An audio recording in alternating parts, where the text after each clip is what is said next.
Olá, alunos. Meu nome é Leandro Mota, professor de Educação Física, graduado pela Universidade Federal do Mato Grosso do Sul. Estarei iniciando agora o curso sobre a importância da recreação na aprendizagem e no desenvolvimento motor.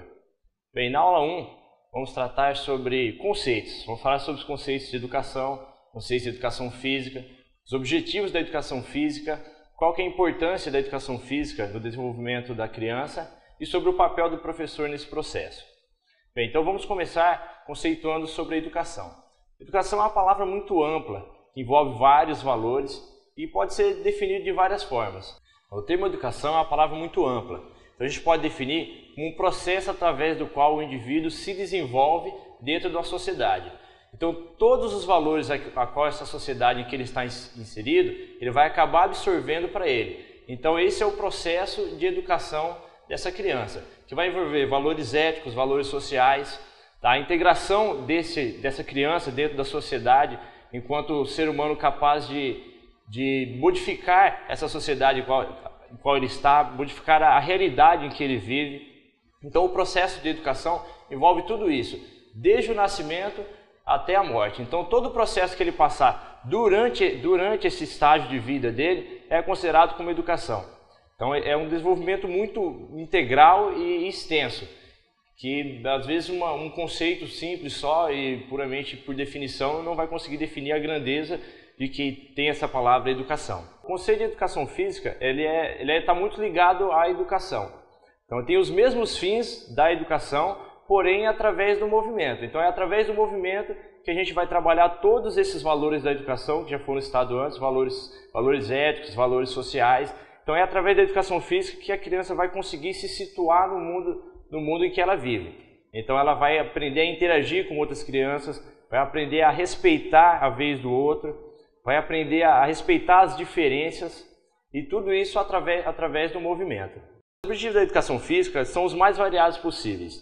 Então eles vão desde a promoção da saúde, passando pela integração social dessa criança, desenvolvimento motor dele, chegando até a formação de um cidadão crítico, um cidadão autônomo, capaz de interferir no meio onde ele está.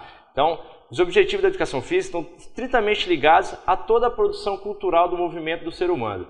Então, passa pela dança, passa pela luta, passa pelos esportes, passa pela ginástica. Então, todos os movimentos mais variados possíveis que a nossa cultura já produziu, que a sociedade já produziu, essa criança tem que ter a experiência de viver para que ela possa absorver tudo que a cultura social pode oferecer para ela.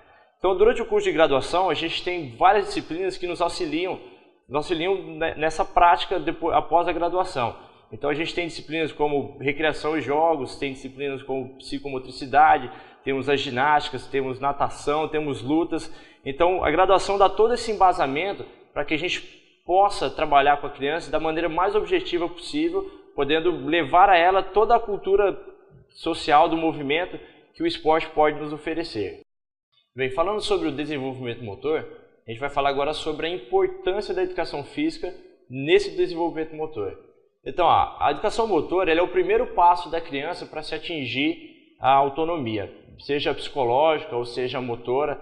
Então, desde o nascimento, a criança passa por algumas dificuldades de equilíbrio, de coordenação motora fina, lateralidade.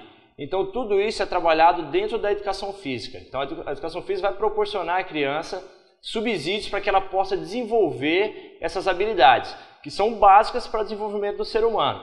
Então nós vamos desenvolver o equilíbrio, desenvolver lateralidade, desenvolver o que é à frente e o que é atrás. Vai interferir nas relações afetivas dessa criança, de como ela lidar com o meio em que ela vive. Porque você imagina que são várias crianças numa mesma sala e cada criança é de uma forma. Então a gente tem que tentar moldar essas crianças para que elas possam compreender essa relação, de que ela tem que respeitar o próximo, tem que respeitar o indivíduo, tem que respeitar o coleguinha, respeitar a vez do coleguinha, esperar a vez dela e acabar interferindo nesse processo inteiro, que vai acabar contribuindo para o desenvolvimento social da vida adulta dela. Porque uma criança que tem umas bases formadas nessas relações afetivas de respeito, de contribuição, de colaboração, de espírito de equipe, vai se tornar um adulto com mais responsabilidade, com certeza, e capaz de entrar no mercado de trabalho e contribuir de forma positiva para a sua vida social e adulta. Agora falando sobre o papel do professor, qual que é o papel do professor nesse processo de desenvolvimento, nessa ligação da criança com o mundo adulto e nesse desenvolvimento todo? Então o professor, ele é o elo de ligação entre os dois. É o professor que vai dar os subsídios para que o aluno possa desenvolver. Então, enquanto professor, é responsabilidade do professor fazer com que o aluno participe de várias atividades, as mais variadas possíveis, para que ele possa alcançar o desenvolvimento necessário e toda a sua potencialidade de desenvolvimento. Cada indivíduo tem a sua carga genética. E essa carga genética vai interferir diretamente no desenvolvimento motor dessa criança. Então não quer dizer que toda criança, só porque tem o estímulo, ela vai ser um excelente jogador de futebol. Mas o professor, ele tem que dar esse direcionamento para que a criança possa desenvolver essa habilidade e que, se ele for um ótimo jogador de futebol, que ele tenha sucesso. Mas é possível que ele não seja. Então a carga genética é fundamental nesse desenvolvimento. E o professor, ele é fundamental exatamente nesse processo, porque ele vai dar os subsídios, vai dar a gama de atividades necessárias para esse aluno para que ele possa desenvolver todas as habilidades necessárias para que seu desenvolvimento motor seja o melhor possível durante esse processo de desenvolvimento até a vida adulta.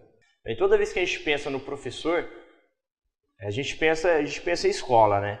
Então assim, só fazendo um paralelo de como as coisas aconteciam antigamente, de como a gente chegou onde a gente está hoje, nessa evolução da escola. Bem, a situação do professor ele aconteceu na antiguidade ainda, quando as famílias perceberam que só a família não era capaz de educar a criança. Então contratavam naquela época os sábios para educar aquela criança. As famílias que tinham mais dinheiro poderiam fazer isso, contratar um sábio para poder educar aquela criança. Tá? Então, com a evolução dessa didática, um sábio passou a atender mais de uma criança, passou a atender várias crianças. E aí, a partir daí, foi fomentando esse conceito de escola, porque eram várias crianças para um mesmo professor. Então, criou-se a necessidade de uma didática para todos os alunos. Então, o que acontecia? Aquela criança que era única e que aquele professor teria que bolar estratégias, fomentar estratégias para aquela criança, passou a dividir aquela atenção do professor com vários alunos. Então, ele passou a ser visto como iguais aos outros. Então, teve aquela diferenciação de idade, onde as crianças de 7 anos são capazes de entender tais coisas, então todos são capazes de entender tais coisas. Então colocava-se numa mesma sala e todos eram obrigados a entender aquelas coisas. E esse é o formato de escola. Então a relação que a gente pode fazer é que hoje o professor de educação física ele acaba tendo que lidar com isso também, onde ele vai ter que lidar com várias crianças e com uma metodologia para todas essas crianças, que é uma coisa que muitas vezes não funciona. Então o professor tem que ver a criança como um indivíduo único. Então não é porque uma criança aos 7 anos consegue desenvolver determinada atividade que a outra vai conseguir. Então cada ser humano é único biologicamente, fisicamente, mentalmente.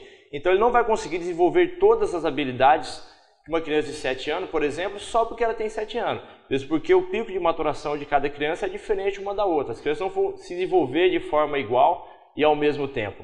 Então essa homogeneização acaba por prejudicar a educação, inclusive a educação física. Que se o professor não estiver atento a esses detalhes da individualidade de cada aluno, ele pode botar a perder o trabalho dele enquanto profissional que deveria dar os subsídios para que a criança possa desenvolver todas as habilidades que ela puder desenvolver.